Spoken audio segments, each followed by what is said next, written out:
शहापूर शहरातील केनेळी येथील पीर अमीर शाह वलीबाबा दर्गा येथे पारंपरिक कुस्ती स्पर्धेचे उत्साहात आयोजन करण्यात आले. 100हून अधिक वर्षांची परंपरा जपत विनोद अशोक केणे यांनी या स्पर्धेचे आयोजन केले होते. ओम साई मित्रमंडळ केनेळी यांच्या सहकार्याने ही स्पर्धा यशस्वीरित्या पार पडली.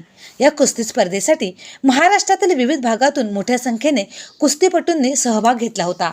लहान गटांपासून ते नामांकित कुस्तीपटूंच्या लढती पाहण्यासाठी नागरिकांनी मोठी गर्दी केली. चुरशीच्या लढतींनी प्रेक्षकांचे विशेष लक्ष वेधून घेतले. या स्पर्धेतील मानाची कुस्ती तब्बल 50,000 रुपयांपर्यंत पोहोचली होती. लहान मोठ्या सर्व कुस्त्यांमध्ये उपस्थित मान्यवरांनी बक्षिसांचा वर्षाव केला. या प्रसंगी महाराष्ट्र डबल केसरी विजेते हर्षवर्धन सदगीर यांनी विशेष उपस्थिती लावली.